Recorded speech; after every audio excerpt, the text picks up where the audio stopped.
Hello, in this video we're going to look at sketching parabolas, especially the vertex form of a parabola, which happens to be extremely useful in sketching because, well, as you'll see, this here is a vertex form of a parabola. First of all, we know it's a quadratic because it's an exponent 2, and this vertex form has a as the leading coefficient, and that a affects the stretch of the parabola.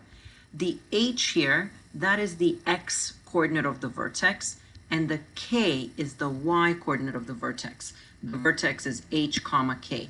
The h value is the opposite sign in the vertex as it is in the equation. So if in the equation I've got -3 as the h coordinate, the actual vertex is going to be +3. For the x coordinate, and then -4 for the y coordinate. So that's very helpful. So the vertex here is +3, -4. So it's super awesome because we know exactly where that vertex or turning point is, and that's arguably the most important point on a parabola. And then the next thing that we have to do is figure out the step pattern. And in order to sketch other points, the ordinary step pattern is 1, 3, 5, meaning every time I go over 1, I'll go up 1. Every time I go over 1, I'll go up 3. That's my second step. And then I'll go over 1, and then I'll go up 5. And that's my third step. And those will be the coordinates of my parabola ordinarily. Now, I multiply the step pattern by whatever A is, and then I'll get a new step pattern, which will tell me how much I change in the vertical direction. I'll start all over. Something about the printer.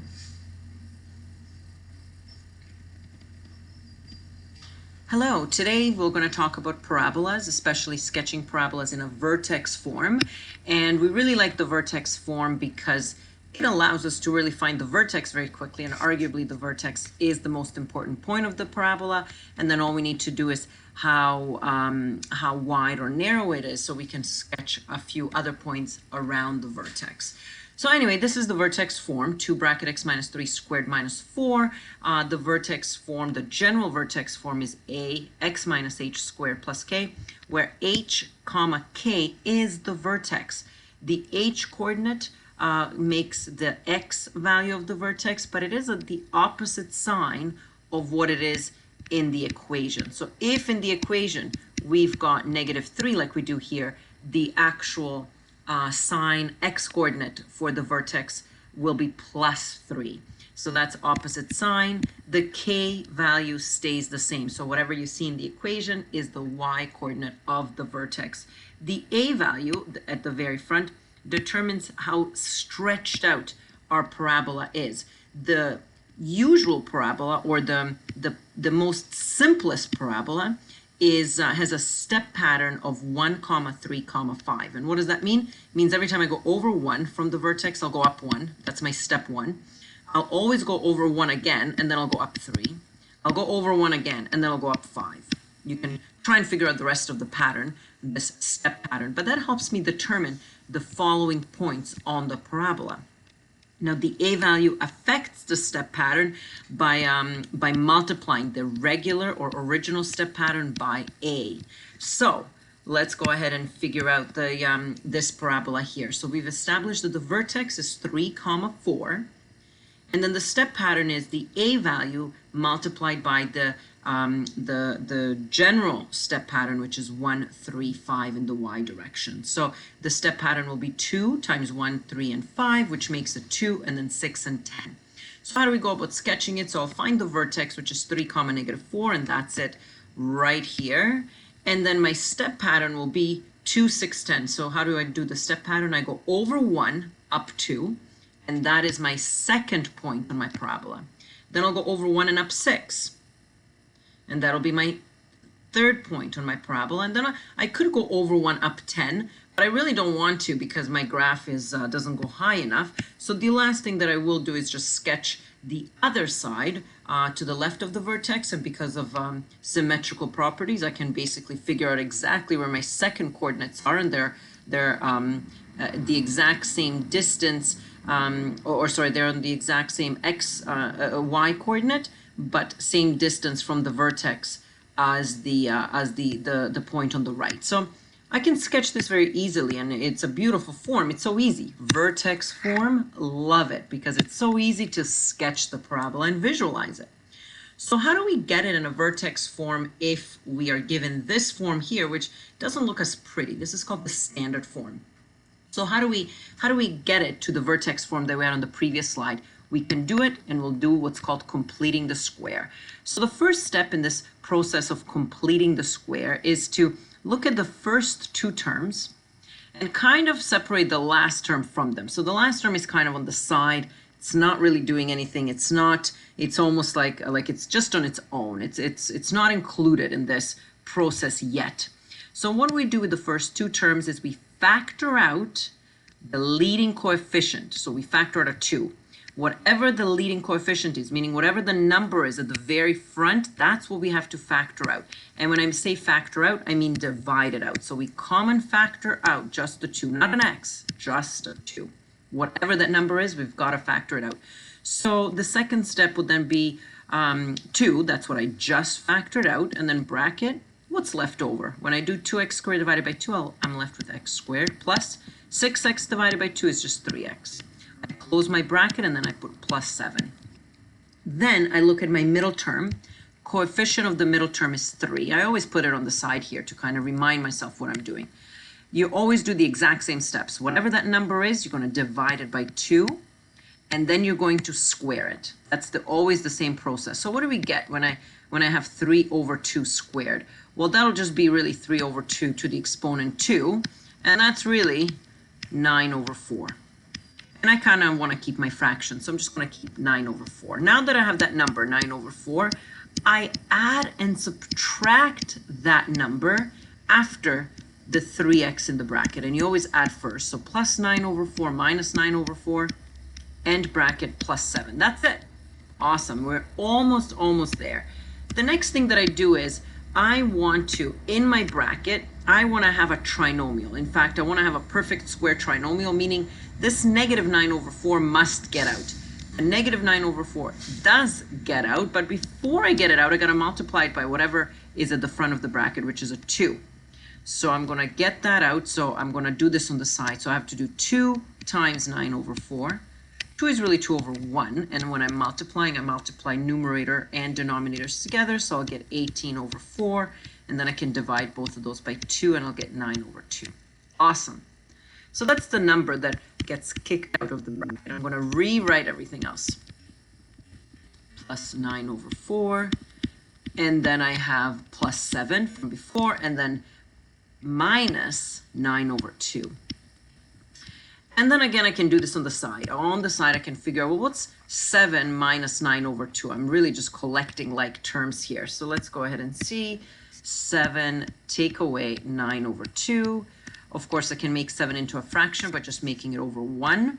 When I add or subtract fractions, I want to find a common denominator. So I'll multiply the first fraction by 2. I'll end up with 14 over 2 minus 9 over 2. And I hope you agree with me that I end up with 5 over 2.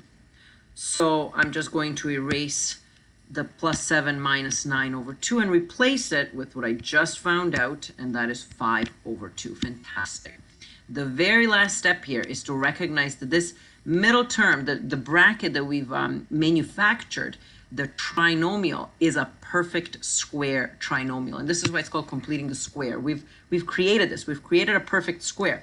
And if you remember what perfect squares look like, when you're factoring them, you're always, let's go ahead and do an example here on the side. If I'm factoring a perfect square, and let's say my perfect square was x squared plus 6x plus 9. If I'm factoring this, I'm going to end up with two of the same brackets, x plus 3 and then x plus 3 again. And that can in fact be written as x plus 3 squared.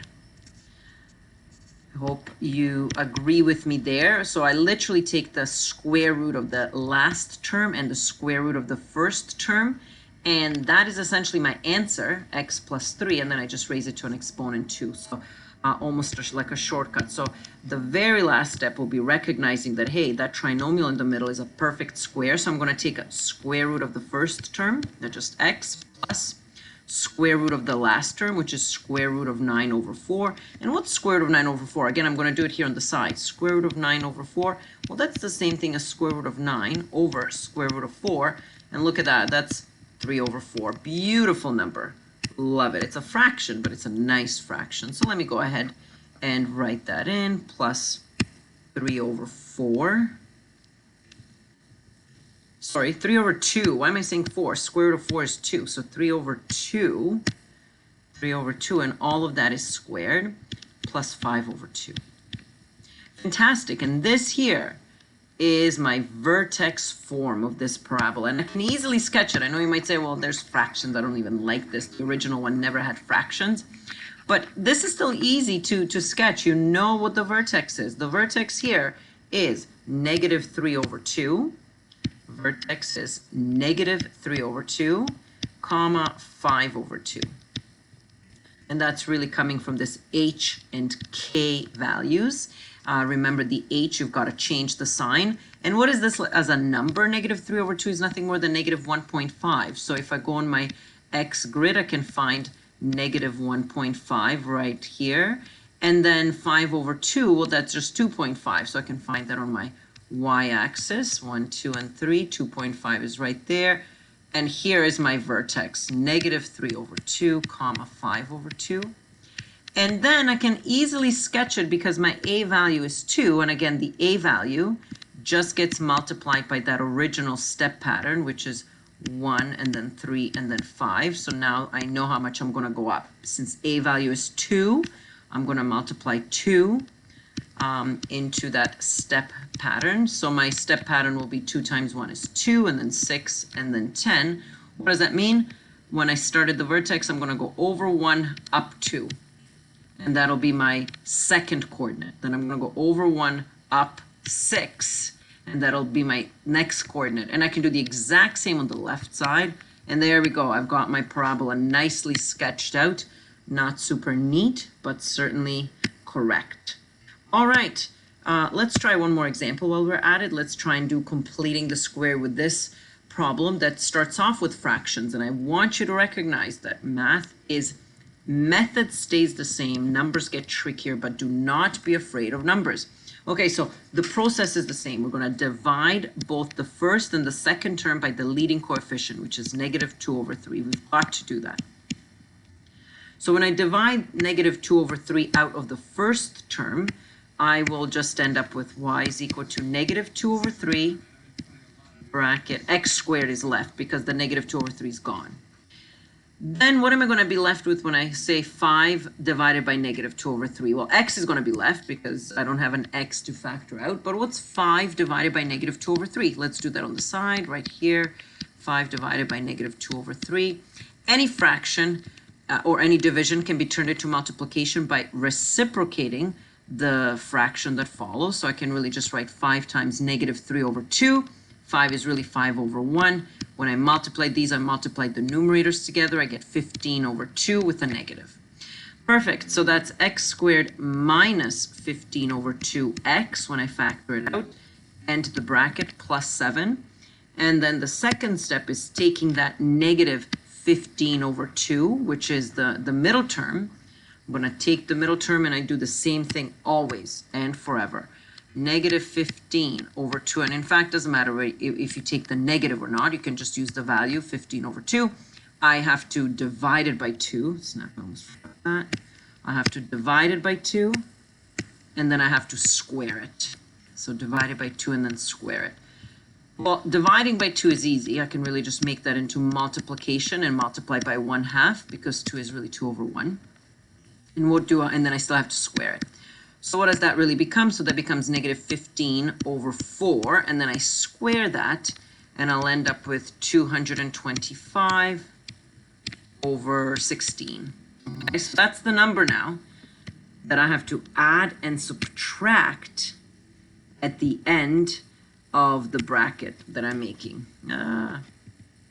Okay, so where's my bracket?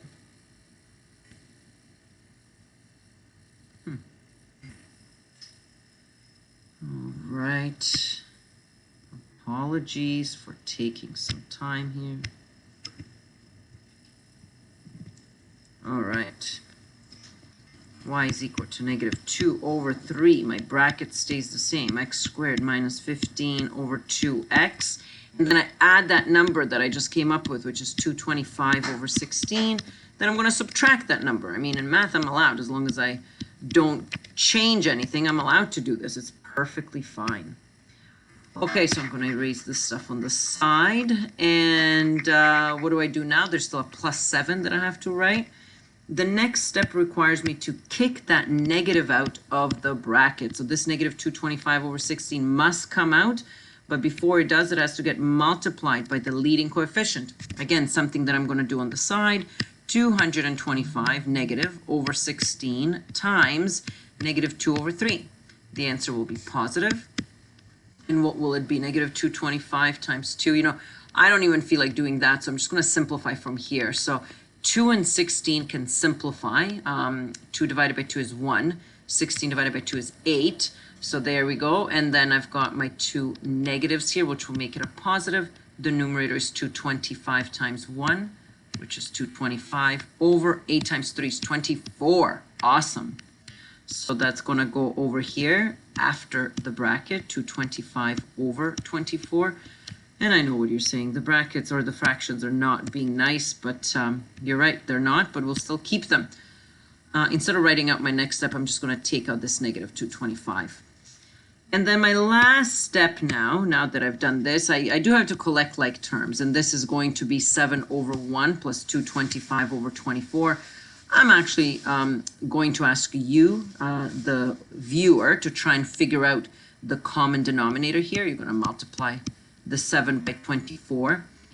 Find out what this is, and you can maybe let me know in the comments. I will move on, and I will say the last step is to recognize that this bracket that I've manufactured is a perfect square trinomial, and that means that in order to factor it, all I have to do is square root of the first term, which is just x. I'm going to take a minus because there's a minus here, so there's going to be a minus in my bracket. And then I do a square root of the second term, second perfect square, which is the last term here. And taking a square root is really taking a square root of 225 and 16. Square root of 225 is, I think, 15. I think that's what we came up with. And square root of 16 is 4. So that's it. That's all I got to do. Raise it to an exponent 2.